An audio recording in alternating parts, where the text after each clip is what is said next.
Bismillahirrahmanirrahim. Assalamualaikum warahmatullahi wabarakatuh. Alhamdulillahirabbil alamin. Wa bihi nasta'inu ala umuri dunya waddin. Wassalatu wassalamu ala asyrafil anbiya'i wal mursalin wa ala alihi wa ashabihi wa man tabi'ahum bi ihsanin ila yaumiddin. Amma ba'du. Kaum muslimin wal muslimat, para pemirsa Niaga TV dimanapun Anda berada, dan juga anak-anakku yang sudah soleha, siswa-siswi SD IT Imam Syafi'i, dan juga kaum muslimin dimanapun Anda berada, rahimani wa rahimakumullahu ajma'in. Pertama, kita bersyukur kepada Allah Subhanahu wa Ta'ala.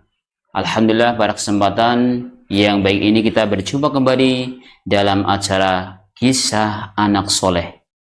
Kita mohon kepada Allah Subhanahu wa Ta'ala, semoga Allah berikan kepada kita ilmu yang bermanfaat di dunia sampai di akhirat.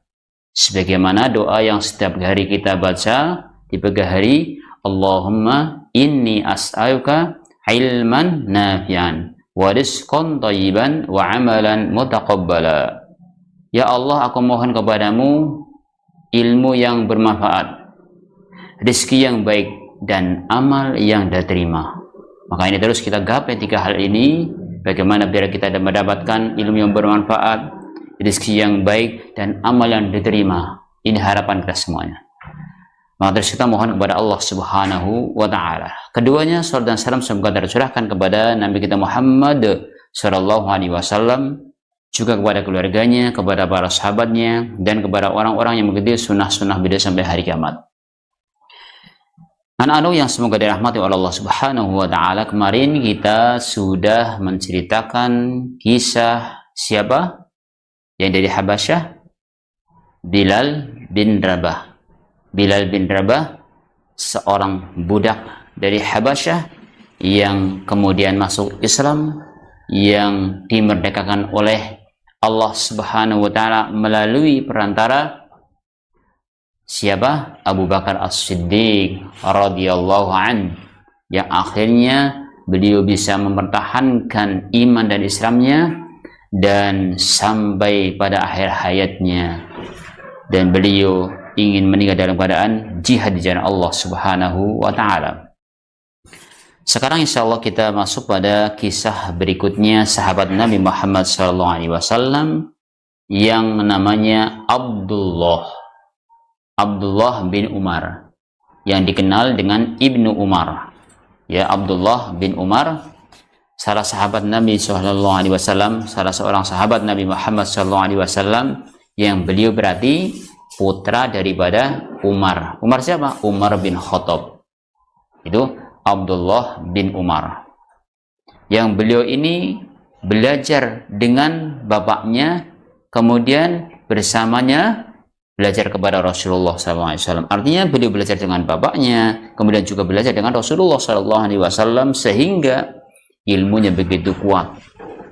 Bahkan beliau adalah dikenal orang yang sangat zuhud, orang yang wara, dan orang yang begitu semangat mengikuti sunnah Nabi Muhammad SAW, mengikuti jejak Nabi Muhammad SAW. Itulah Abdullah bin Umar. Nah, kita lanjutkan dari pembacaan buku yang berjudul Biografi 60 Sahabat Nabi Muhammad SAW, yang ditulis oleh Khalid Muhammad Khalid Hafizahullah. Kisah Abdullah bin Umar, pribadi yang tangguh dan selalu dekat kepada Allah. Pribadi yang tangguh dan selalu dekat kepada Allah Subhanahu wa Ta'ala. Beliau seorang yang pribadinya tangguh dan selalu dekat kepada Allah Subhanahu wa Ta'ala. Tidak mudah tergoda dengan dunia, meskipun ditawarin dunia, jabatan, dan seterusnya. Beliau ini tetap berusaha istiqamah di atas agama. Tidak mudah untuk tergoda dengan dunia. Kita tengok, kita baca dari buku ini, bahwa ungkapan yang luar biasa coba. Saat Abdullah bin Umar telah berusia senja, ia berbicara aku telah berbaiat kepada Rasulullah Shallallahu Alaihi Wasallam dan sampai saat ini aku tidak pernah merusak atau mengingkari janji itu. Jadi Abdullah bin Umar ini sudah berbaiat kepada siapa? Kepada Rasulullah Shallallahu Alaihi Wasallam dan tidak pernah merusak baiatnya. Baiat namanya dia perjanjian dengan Nabi Shallallahu Alaihi Wasallam, sumpah setia kepada Nabi Muhammad SAW, tidak pernah merusaknya, tidak mengingkari janjinya. Aku tidak pernah berbaiat kepada pengobar fitnah dan tidak pula membangunkan orang mukmin dari tidurnya. Ini kata Abdullah, ya Abdullah bin Umar. Itulah sosok seorang sahabat Nabi Muhammad SAW yang sami'na wa ata'na, kami mendengar dan kami taat kepada siapa? Rasulullah Sallallahu Alaihi Wasallam, berbait kepada Nabi Muhammad Sallallahu Alaihi Wasallam. Kemudian beliau begitu gigih untuk belajar agama dan ingin dekat dengan Nabi Muhammad Sallallahu Alaihi Wasallam. Dikisahkan sejak umur 13 tahun bila sudah dekat dengan Nabi Muhammad SAW, bahkan suatu hari dia ingin ikut perang, ya, perang Badar, tetapi belum diizinkan oleh Nabi Muhammad SAW. Berarti menunjukkan begitu semangatnya Abdullah bin Umar ingin berperang di jalan Allah Subhanahu Wa Taala. Maka di sini dijelaskan kalimat-kalimat tersebut merupakan rangkuman kehidupan seorang laki-laki soleh yang dikaruniai usia panjang hingga melebihi 80 tahun. Luar biasa. Umurnya beliau diberi oleh Allah Subhanahu wa Ta'ala sampai 80 tahun. Umur yang cukup panjang. Dan telah memulai hubungannya dengan Rasulullah SAW dan Islam sejak berusia 13 tahun. Mulai menjalin hubungan dengan Nabi Muhammad SAW. Hubungan dengan Islam ini sejak umur berapa? 13 tahun. Jadi umur 13 tahun sudah mulai dia bisa berpikir dan semangat untuk memperjuangkan Islam sudah muncul. Yaitu ketika ia ingin menyertai ayahnya dalam perang Badar dengan harapan mendapatkan tempat dalam deretan para pejuang. Abdullah bin Umar ini ketika umur 13 tahun, beliau ingin mendampingi ayahnya. Siapa ayahnya tadi? Umar bin Khattab. Ingin mendampingi ayahnya ikut berperang. Perang apa? Perang Badar. Tapi qadarullah masyafa'ala belum diizinkan. Belum diizinkan oleh siapa? Oleh Rasulullah. Kenapa kira-kira anak-anak semuanya? Kenapa belum diizinkan?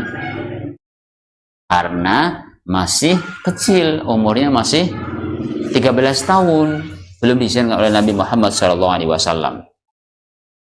Seandainya tidak ditolak oleh Rasulullah SAW karena usianya yang masih terlalu muda. Ya, coba bagaimana semangatnya? Semangatnya Abdullah bin Umar masih umur 13 tahun aja sudah berani dan siap untuk bertempur membela agama Allah Subhanahu wa Ta'ala, tetapi saat itu belum diizinkan. Namun pada tahun berikutnya ketika ada peperangan antara orang-orang kafir dengan orang-orang muslim, itu perang yang namanya perang Uhud, baru Abdullah bin Umar diizinkan oleh Nabi Muhammad SAW untuk bisa ikut perang Uhud. Ketika Badar belum boleh.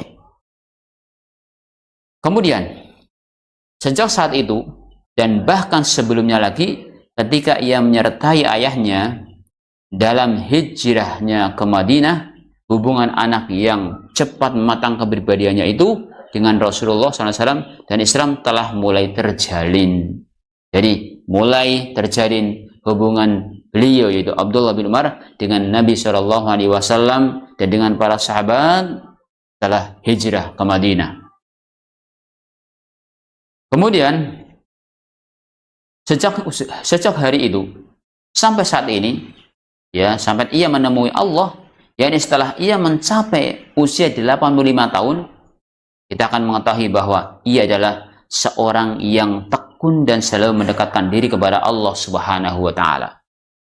Kalau kita lihat dalam sejarah beliau, Itu sejak kecil sampai dengan meninggalnya umur 85 tahun, beliau adalah sosok manusia yang selalu mendekatkan diri kepada Allah Subhanahu wa taala. Maka tadi di dalam profil di depan, pribadi yang tangguh dan selalu mendekatkan diri kepada Allah Subhanahu wa taala, selalu dekat dengan Allah Subhanahu wa taala. Ia tidak pernah bergeser dari pendiriannya, walau seujung rambut, dan tidak pernah menyimpang dari baiat yang telah diikrarkannya atau melanggar janji yang telah diucapkannya. Itu Abdullah bin Umar. Jadi apa yang sudah dijanjikan, beliau baiat kepada Rasulullah SAW, tidak pernah mengingkarinya. Sebagaimana tadi di depan kita sampaikan di depan. Jadi tidak pernah melanggar dan tidak pernah mengingkari janjinya. Banyak sekali keistimewaan yang bisa diambil dari Abdullah bin Umar. Ilmu, kerendahan hati, kebulatan tekad, dan keteguhan pendirian. Jadi banyak sekali pelajaran-pelajaran yang diambil dari beliau. Ada ilmunya, kerendahan hatinya, kebulatan tekad, dan keteguhan pendirian, serta kedermawanan, kesolehan, dan ketekunannya dalam beribadah, ya, serta ketangguhannya dalam berpegang kepada teladan yang diberikan oleh Rasulullah SAW. Jadi ada pada beliau orangnya tawadhu, rendah hati, kemudian berilmu, bulat, ya, tekadnya bulat, kemudian pendiriannya teguh, dermawan, soleh, dan dia itu selalu mengikuti Nabi Shallallahu Alaihi Wasallam. Maka semua sifat dan keutamaan ini turut berperan dalam menampa kepribadiannya yang luar biasa dan kehidupannya yang suci lagi benar. Maka itu pelajaran yang bisa kita ambil dari beliau ini. Jadi ilmu beliau, kemudian ketekunan beliau, kebulatan tekadnya, dan lainnya, hendaknya bisa kita ambil ibrohnya, pelajarannya. Ya, baik anak-anak semuanya yang semoga dirahmati oleh Allah Subhanahu wa taala dan para pemirsa dimanapun Anda berada. Kemudian Abdullah belajar banyak hal tentang kebaikan dari ayahnya. Siapa ayahnya tadi? Ayahnya namanya Umar bin Khattab. Bersama ayahnya, ia belajar dari Rasulullah SAW. Dari bapak dan anaknya bersama-sama belajar. Dan itu bukan aib. Ketika ada orang tua mengajak anaknya pergi ke Masjid Sa'lim, kemudian belajar sama salah seorang syekh atau salah seorang guru atau ustadz, itu bukan hina. Ada orang tua sama anaknya belajar bareng. Dan ini berarti melatih orang tua kepada anaknya. Melatih bagaimana biar cinta ilmu. Dan Abdullah dilatih oleh bapaknya seperti itu. Nah, Abdullah bin Umar ini datang dengan Umar bin Khattab belajar, ya, kepada Rasulullah SAW tentang semua macam kebaikan dan keagungan. Seperti ayahnya, ia telah berhasil mencapai keimanan yang baik terhadap Allah dan Rasulnya. Ayahnya itu Umar telah mencapai keimanan yang baik, ya, terhadap Allah dan Rasulnya. Karena itu kesetiaannya mengikuti jejak langkah Rasulullah SAW merupakan hal yang sangat menakjubkan. Jadi Abdullah bin Umar ini semangat untuk mengikuti jejak Nabi Muhammad SAW, mengikuti sunnah Nabi SAW, mengikuti langkah Nabi SAW, mengikuti perbuatan Nabi SAW, sangat ingin sekali. Artinya sangat menginginkan. Di tempat lain, Rasulullah SAW pernah berdoa sambil berdiri. Ini beberapa contoh. Contoh bagaimana kesetiaan Abdullah bin Umar, semangat beliau untuk mengikuti sunnah Nabi SAW. Perbuatan, entah itu tidak tahu wajib atau tidak, Yang penting dia, apa yang dilakukan oleh Nabi, dia ikuti. Tanpa bertanya, tanpa banyak bertanya. Seperti halnya di tempat lain, Rasulullah SAW pernah berdoa sambil berdiri. Pernah apa? Berdoa sambil berdiri. Maka Ibnu Umar pun berdoa di tempat itu sambil berdiri.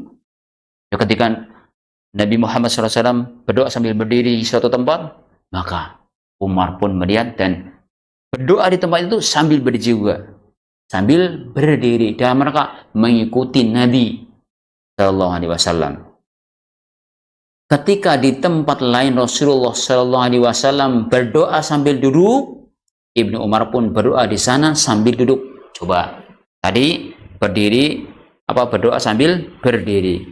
Kemudian di tempat lain Rasulullah SAW berdoa juga, tapi dengan apa? Duduk. Dengan apa? Duduk. Ketika doa sambil duduk, Umar, itu Rasulullah SAW berdoa, mohon kepada Allah SWT sambil duduk, aku pun akan mengikutinya. Maka Abdullah bin Umar berusaha mengikuti sunnah Nabi SAW, mengikuti perbuatan Nabi Muhammad SAW. Itu menunjukkan semangat beliau untuk mengikuti jejak Nabi SAW. Kemudian saat di suatu lokasi Rasulullah SAW turun dari punggung untanya dan melakukan sholat 2 rakaat. Jadi di suatu tempat dia turun dari punggung untanya, kemudian sholat di satu tempat itu. Di tempat tersebut sholat 2 rakaat. Ibnu Umar pun tidak mau ketinggalan melakukannya. Jadi apa yang dilihat oleh Abdullah bin Umar yang direkam oleh Nabi Muhammad SAW berusaha diikuti. Sampai tadi turun dari untanya, kemudian dia sholat 2 rakaat. Ibnu Umar selalu dan berusaha mengikuti langkah beliau. Ibnu Umar pun tidak mau ketinggalan melakukannya. Jika dalam perjalanannya ia lewat di daerah itu dan tempat itu, dia melakukan hal yang sama. Saya apa? Mengikuti jejak Nabi SAW. Subhanallah. Sampai begitu semangatnya mengikuti jejak Nabi SAW. Jadi ketika lewat, ketemu tempat tadi di mana Nabi SAW turun dari untanya, kemudian sholat 2 rakaat. Ibnu Umar berusaha melakukan sananya. Itu menunjukkan apa? Kegigihan Abdullah bin Umar atau Ibnu Umar radhiyallahu anhu. Bahkan yang menunjukkan kegigihan Umar bin Khattab dalam mengikuti jejak Nabi Muhammad SAW, bahkan ia tidak lupa ketika unta tunggangan Rasulullah SAW berputar 2 kali di suatu tempat di Mekah, sebelum beliau turun dari atasnya untuk melakukan sholat 2 rakaat, meski barangkali unta itu berputar karena mencari tempat yang cocok baginya untuk meredum atau untuk menderum, ya. Jadi misal putar dulu, untanya Rasulullah ketika mau turun putar dulu 2 kali, ya. Mungkin ini kan bisa jadi mencari tempat yang cocok, yang pas buat untanya gitu loh. Karena unta juga punya perasaan, mencari yang pas. Maka Ibnu Umar pun berusaha mengikuti langkahnya. Itu diputar atau memutarkan untanya sampai 2 kali, ya. Nah, ketika Abdullah bin Umar sampai di tempat itu, ia segera membawa untanya berputar 2 kali. Kemudian menderumkan untanya. Itu sampai Nabi memutarkan untanya 2 kali. Ibnu Umar pun berusaha mengikuti apa yang dilakukan oleh Nabi SAW. Memutarkan untanya 2 kali baru derum, ya, derum untuk istirahat. Dan setelah itu ia sholat 2 rakaat, sehingga persis dengan perbuatan Rasulullah SAW yang telah disaksikannya. Itu subhanallah, begitu gigihnya. Itulah sahabat Rasulullah SAW yang bernama Ibnu Umar atau Abdullah bin Umar. Sampai-sampai Aisyah radhiyallahu anha memberikan pujian kepada Abdullah bin Umar ini karena begitu tingginya gigihnya untuk mengikuti sunnah Nabi SAW, mengikuti perbuatan Nabi SAW. Jadi kalau bilang sunnah itu berarti adalah apa yang disandarkan kepada Nabi SAW, baik ucapan, perbuatan, ya, mau kemudian sifat dan ketetapan. Sifat dan ketetapan itu merupakan sunnah Nabi SAW. Jadi perbuatan Nabi SAW adalah sunnah. Kesetiaannya yang sangat tulus dalam mengikuti jejak Rasulullah SAW ini telah mengundang pujian dari Ummul Mukminin, siapa? Aisyah radhiyallahu anha, sehingga ia mengatakan tidak seorang pun yang mengikuti jejak langkah Rasulullah SAW, tidak seorang pun seseorang yang mengikuti jejak dan langkah-langkah Rasulullah SAW di tempat-tempat persinggahan beliau sebagaimana yang dilakukan oleh Ibnu Umar. Jadi beliau, ya, Aisyah memberikan pujian, tidak seorang pun yang mengikuti jejak langkah Rasulullah SAW di tempat-tempat persinggahan beliau sebagaimana yang dilakukan oleh siapa? Ibnu Umar. Di samping Aisyah memuji Abdullah bin Umar ini karena begitu getolnya, orang Jawa bilang getol, jadi semangatnya mengikuti sunnah Nabi SAW. Saudaraku seiman rahimani wa rahimakumullah ajmain, Abdullah telah memanfaatkan usianya yang panjang dan penuh berkah itu untuk membuktikan kecintaannya yang mendalam terhadap Rasulullah SAW. Jadi umur yang panjang sampai tadi 85 tahun, dia ingin membuktikan kecintaannya kepada Nabi SAW yang begitu mendalam, ya, hingga suatu masa kaum muslimin yang soleh berdoa. Katanya di sini ada seorang muslim atau kaum muslimin yang soleh berdoa, ya Allah, biarkanlah Ibnu Umar tetap hidup selama engkau memberikan hidup bagiku.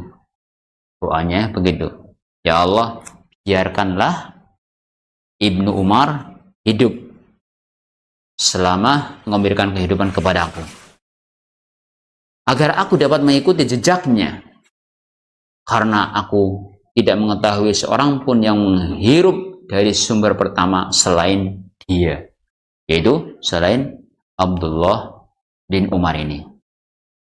Jadi gigihnya untuk mengikuti sunnah Nabi SAW. Dan Ibnu Umar atau Abdullah bin Umar adalah sosok sahabat Nabi Muhammad SAW yang sangat hati-hati. Sangat hati-hati.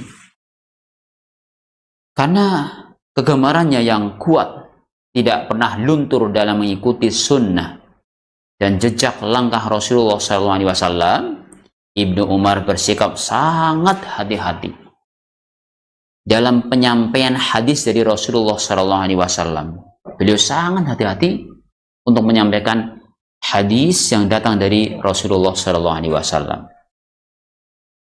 Dia tidak akan menyampaikan suatu hadis darinya kecuali jika ia ingat seluruh kata-kata Rasulullah SAW. Jadi Abdullah bin Umar tidak mau menyampaikan sebuah hadis kecuali beliau hafal betul tentang kata-kata yang disampaikan oleh Rasulullah SAW. Kenapa? Menunjukkan kehati-hatiannya.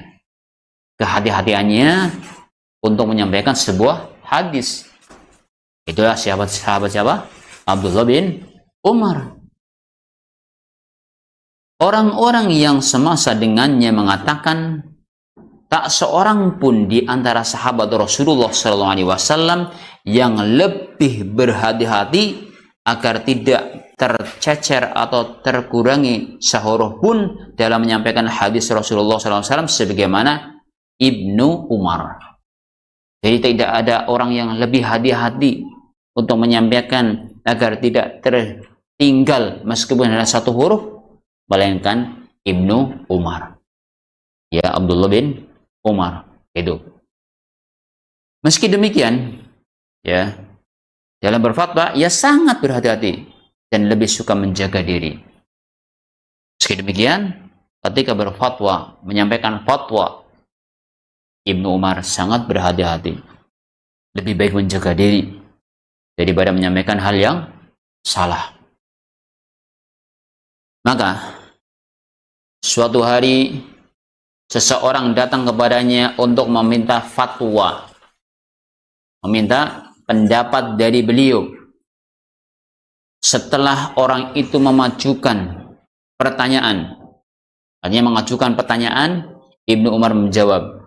Apa jawabannya? Saya tidak tahu tentang masalah yang Anda tanyakan itu. Saya tidak tahu tentang masalah yang Anda tanyakan itu.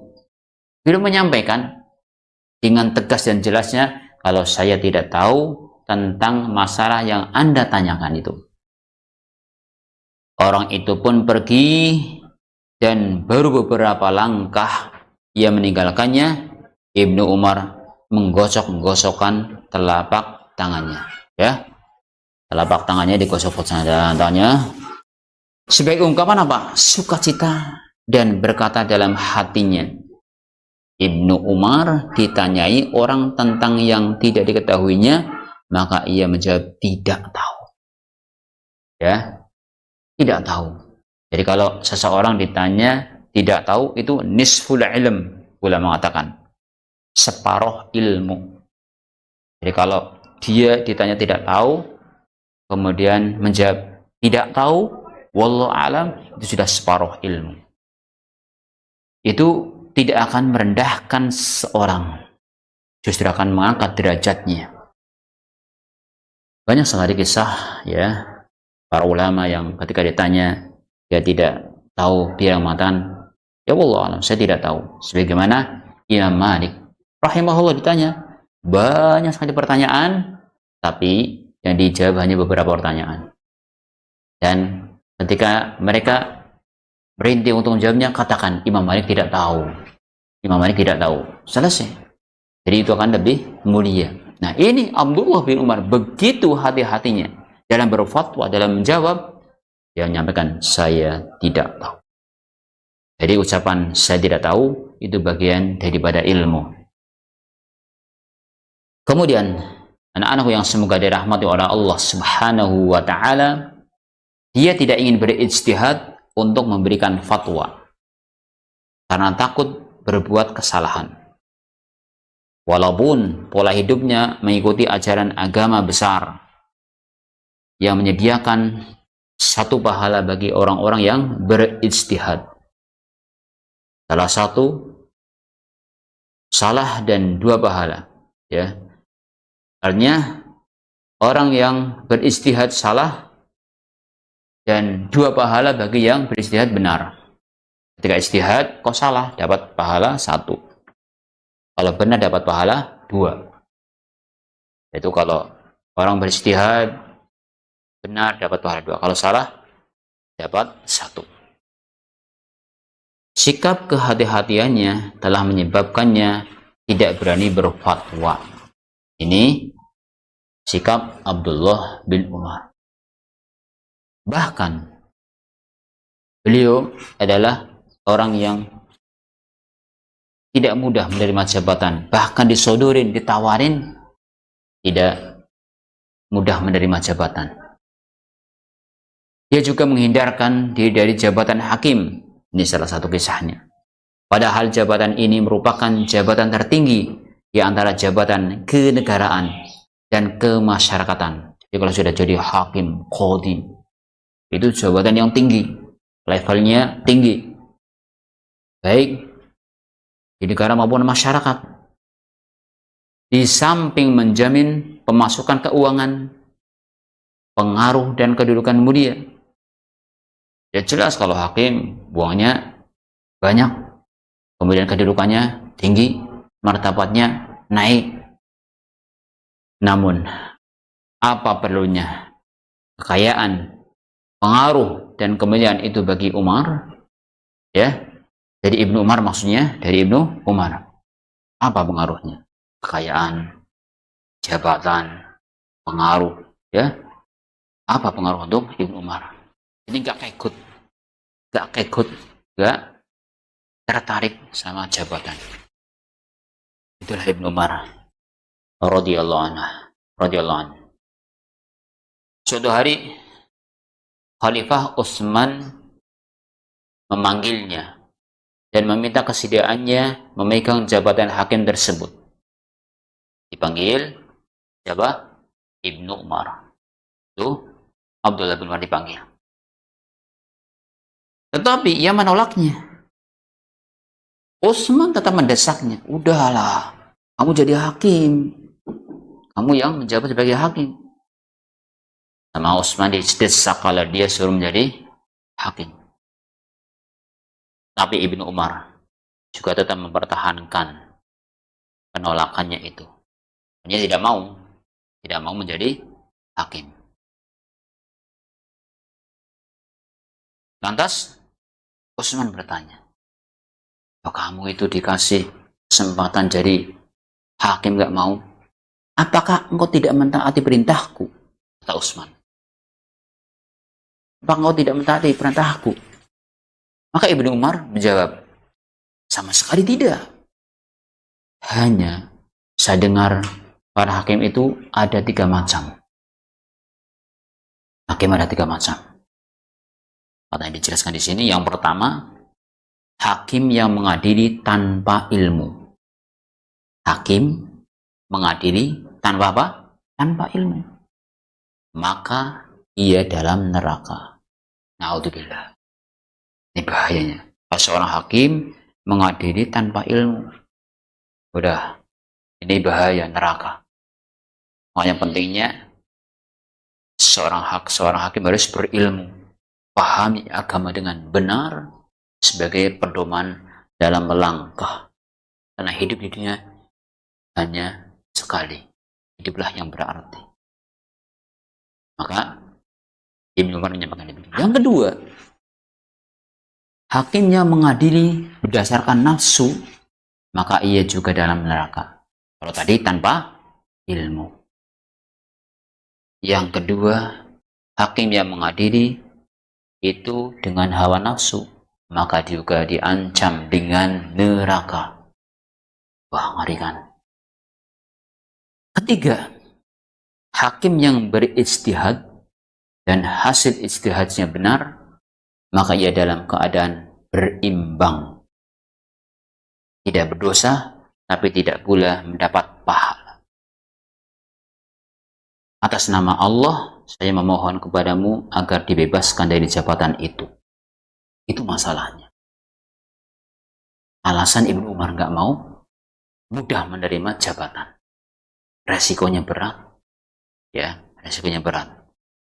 Maka atas nama Allah, saya memohon kepadamu agar dibebaskan dari jabatan itu. Wah, itu disampaikan kepada siapa? Utsman. Alasannya gak mau jadi hakim. Bagaimana kalau sekarang ini? Bos, kalau jadi masalah jabatan bisa-bisa rebutan itu. Rebut menjadi hakim, menjadi apa? Berebut. Tapi subhanallah, bagaimana zuhudnya mereka, waraknya mereka, kehati-hatiannya mereka.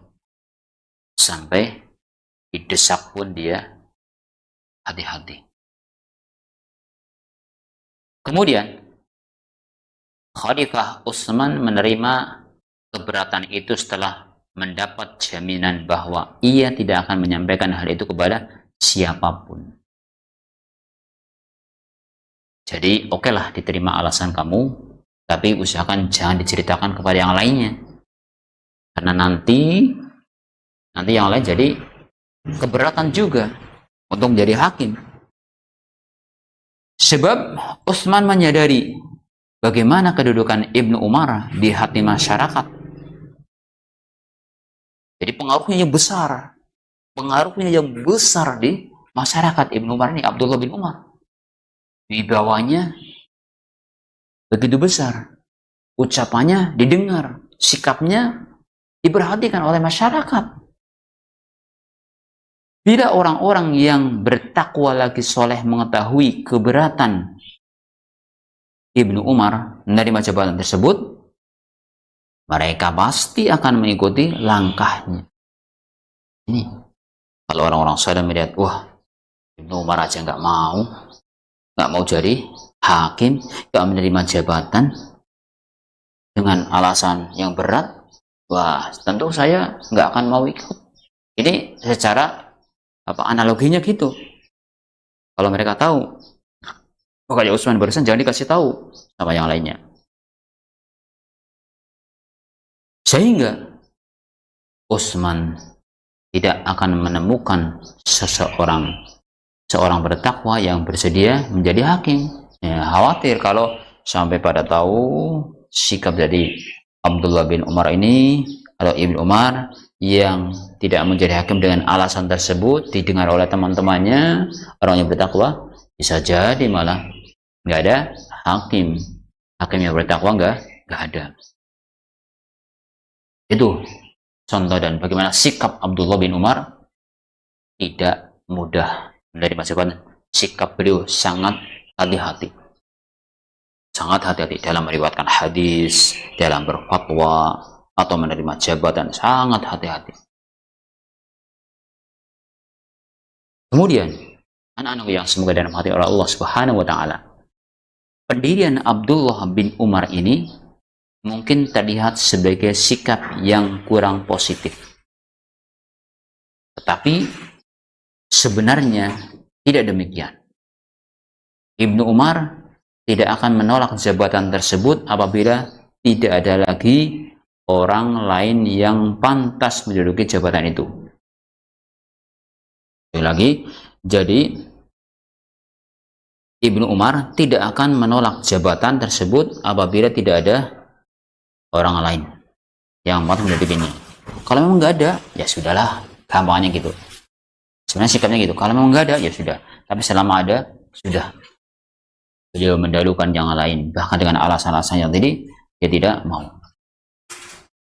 Karena masih banyak orang soleh dan waro di antara sahabat Rasulullah SAW yang sebelumnya memang sudah memiliki pengalaman kerja cukup lama di bidang kehakiman dan fatwa. Itu masalahnya. Jadi orang-orang yang sana Ibnu Umar juga banyak. Orang-orang soleh itu yang di benak Umar, ya di benak Ibnu Umar, Abdullah bin Umar. Udahlah, biar mereka aja. Dan resikonya jangan berat. Tapi beliau tidak menceritakan kepada yang lainnya. Khawatir nanti pada nggak mau semuanya.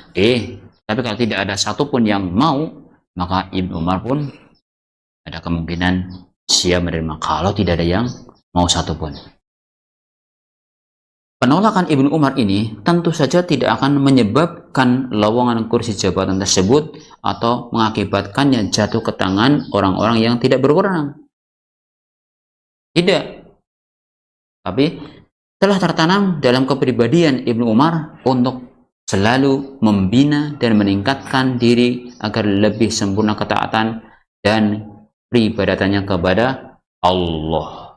Jadi beliau lebih fokus untuk memperbaiki diri dan mendekatkan diri kepada Allah Subhanahu wa taala, tidak disibukkan dengan jabatan yang ada.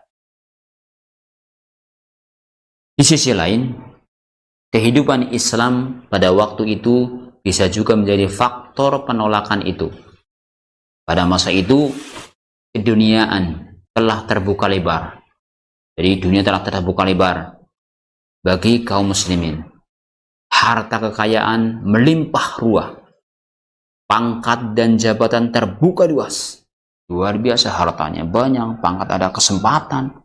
Saat itu, saat jaya, godaan harta dan kedudukan itu telah memikat dan membius hati sebagian orang beriman. Coba. Karena harta adalah fitnah. Harta tahta wanita itu fitnah. Sebagian orang terfitnah dengan harta. Sebagian orang terfitnah dengan wanita. Sebagian orang terfitnah dengan tahta kedudukannya.